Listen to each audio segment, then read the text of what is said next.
ہر قیدی کو ہفتے میں 2 دفعہ ملاقات کا حق قانون دیتا ہے. بالکل. اور اس سے اوپر قانون سے ایک بالاتر ہے آئین پاکستان کا 1973 کا، جس کو ہم دستور کہتے ہیں. اس دستور کے آرٹیکل 14 کے اندر بھی یہ گارنٹی ہے کہ احترام آدمیت کرتے ہوئے جو بیسک رائٹس ہیں آرٹیکل 9 میں دیے گئے، وہ بھی فنڈامنٹل رائٹس ہیں، ان کو پروٹیکٹ کرنے کی ذمہ دار ہیں سارے ریاستی ادارے.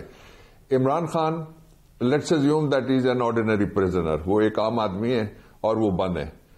لا اجازت دیتا ہے کہ وہ اپنے بیٹوں سے بات کریں گے فون پہ.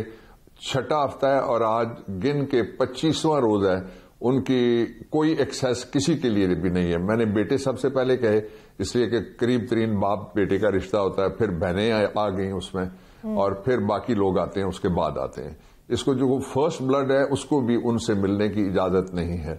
یہ جو جتنا بھی ماحول پیدا ہوا ہے، اور میں نے اس کو کوشش کی کہ ریشنلائز کیا جائے، اور حامد میر کا شکریہ جنہوں نے اس کو ٹویٹ بھی کیا.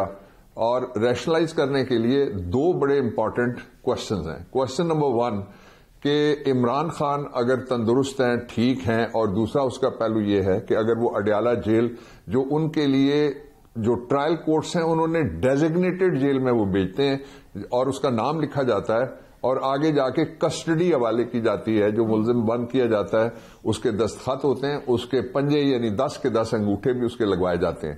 تو یہ انشور کرنے کے لیے کہ وہ بالکل ٹھیک ہے، ان کے میڈیکل ایگزامینیشن بھی کروائے جاتے ہیں. اس وقت فیملی میں نے کہہ دی، لائر جو ان کو ڈیفینڈ کرتے ہیں ان کو میرے پاس بھی پرمیشن ہے، ملنے کی اجازت ہمیں نہیں ہے.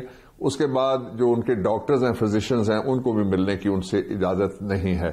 رات کو ایک صوبے کا چیف ایگزیکٹو وہاں پوری رات باہر بیٹھتا ہے، اور صبح اس کو کہا جاتا ہے 8 بجے ہم آپ کی ملاقات کروا دیں گے. وہ ملاقات بھی 2 منٹ اس نے کہا کروا دیں، وہ بھی نہیں کروائی گئی. اب اس پہ اگر کوئی آرڈنری آدمی ہو، پتہ لگے گھر والوں کو کہ ملاقات نہیں ہو رہی، تو لوگ تماشبینی نہیں کریں گے، لوگ شور کریں گے اور لوگ بولیں گے. یہ وہ حالات ہیں جن کی وجہ سے مجھے یہ انیشیٹو لینا پڑا. وی کانٹ سٹ. اچھا ڈاکٹر صاحب یہ فرمائیے گا، جی ڈاکٹر صاحب سر یہ فرمائیے گا کہ ایک تو آپ کی جیل کے کس اہلکار سے بات ہوئی، اور دوسرا ماشاءاللہ یہ مجھے ذاتی طور پہ پتا ہے کہ آپ بڑے باخبر وکیل ہیں اور وکیل سے کہیں بڑھ کے ہیں. یہ فرمائیے گا کہ آپ کے پاس ذاتی طور پہ کیا اطلاعات ہیں کہ بانی P T I Imran Khan صاحب جو ہیں ان کی اندر جیل میں حالت کیسی ہے، وہ ٹھیک ہے، اس وقت کہاں ہے، کس حال میں ہے؟ ذرا یہ ہمارے ناظرین کے ساتھ صرف 2 چیزیں شیئر کر دیں. پہلی چیز یہ ہے کہ میرے پاس موبائل نمبر، اس کا واٹس ایپ ہے، جو 5 بڑے عہدیدار ہیں اس وقت اڈیالہ جیل کے اندر، اور ان کے اوپر 2 آفیسرز ہیں، ان کا بھی ہے.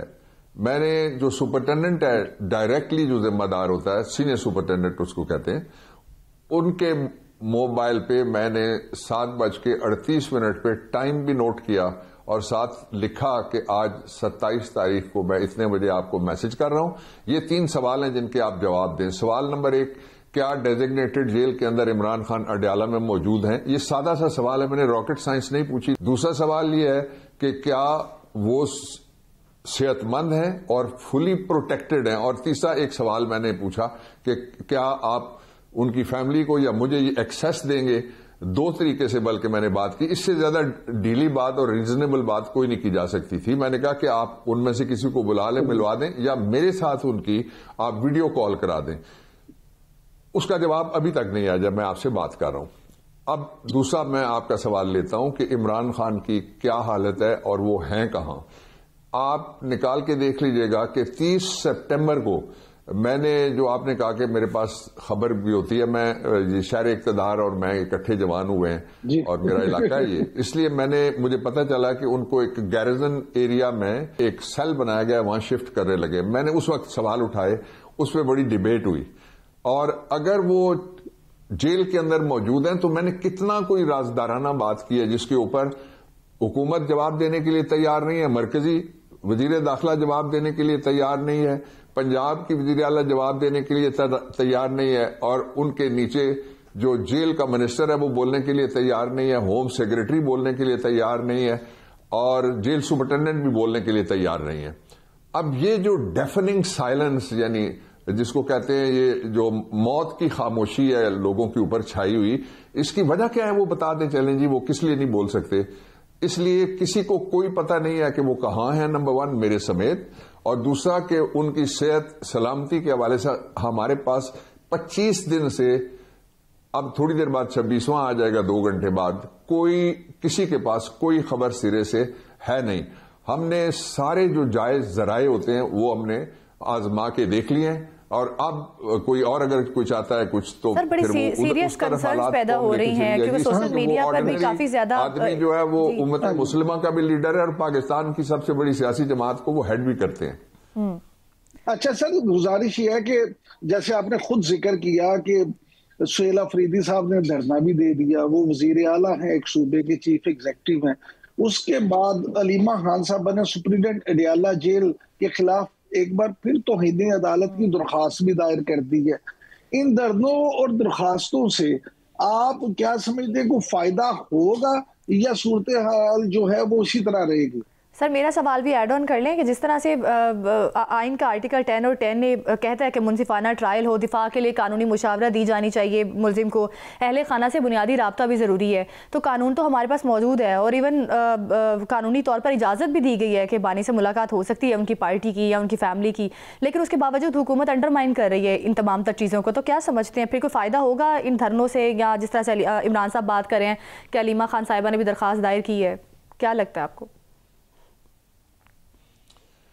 دیکھیے اب یہ 3 سوال ہو گئے۔ سب سے پہلے یہ ہے کہ پاکستان کے دستور کے اندر آپ نے آرٹیکل 10A کا ذکر کیا، اور 10 میں جو لیگل اسسٹنس آف مرضی کی اس کا بھی ذکر آپ نے کر دیا۔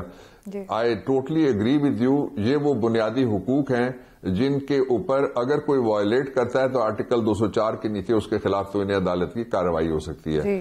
وہ اسی لیے تو یہ شور اٹھا ہوا ہے کہ اگر عدالتیں بھی اپنے دروازے بند کر کے یا اپنی آنکھیں بند کر کے یا کانوں میں انگلیاں دے لیں کہ ہمیں کوئی آواز نہیں آ رہی، تو فارمر پرائم منسٹر ہیں وہ کہاں ہیں، کس حال میں، یہ بھی ہمیں پتہ نہیں ہے ایک۔ لیکن اس کو پھر آپ لنک کریں گے، میں پہلے حصے کے اوپر ہوں، اس کو لنک آپ کریں گے کہ کیبنٹ کے ایک رکن نے نیشنل اسمبلی میں کہا کہ آپ ایڈوانس فاتحہ پڑھ لیں۔ What is this naan سینسیکل statement which is made? یہ جب وزیر بولتا ہے تو آرٹیکل 1991 کے مطابق پوری کابینہ بولتی ہے۔ مصطفیٰ ایمپیکس کے کیس میں سپریم کورٹ آف پاکستان نے بھی کہہ رکھی ہے یہی بات جو میں آپ سے کہہ رہا ہوں۔ اب آپ دوسرا اس کا حصہ جو ہے کہ کیا یہ جو ہم استعمال کر رہے ہیں یہ ٹوٹکے ٹونے ہم استعمال نہیں کر رہے، ہم یہ اپنے آئینی اور دستوری اور قانونی راستے ایکسپلور کر رہے ہیں۔ اس کا جو جواب ہے، آپ نے کہا کہ اس میں سے کوئی فائدہ ہوگا، اس کا مطلب یہ ہوا کہ ریاست یہ چاہتی ہے، ریاست کے جو اس وقت فارم 47 والے مینیجرز بیٹھے ہوئے ہیں وہ یہ بات چاہتے ہیں کہ لوگ قانون توڑیں، جو قانون توڑے گا اس کی بات سنی جائے گی، جو قانون پہ عمل کرے گا اس کو ہم قانون کی راہداریوں میں گھماتے رہیں گے۔ 1 اس کا جو تیسرا پہلو آپ نے دونوں نے مل کے سوال چھیڑا کہ اور راستہ کیا ہے۔ راستے جب سارے بند کیے دیتے ہیں دیوانوں کے تو پھر شہر میں ڈھیر لگ جاتے ہیں گریبانوں کے۔ یہ چاہتے ہیں کہ کوئی بڑی گڑبڑ ہو اور اس کے لیے کوئی اس کو اور لیجیٹمائز کرنے کے لیے یہ خاموشی اختیار کی گئی ہے۔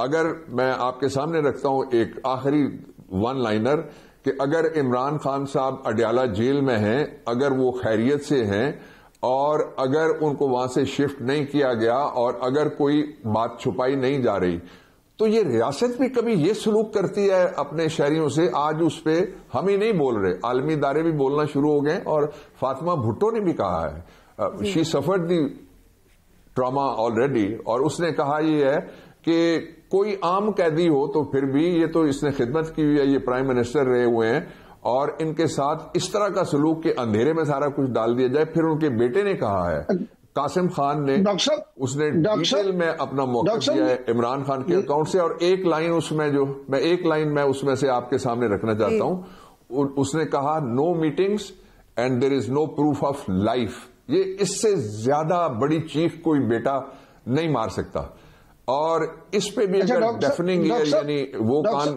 جس کے اندر اینٹ فٹ ہوئی ہے وہ کیا گیا تو اس کے خطرناک نتائج نکل سکتے ہیں۔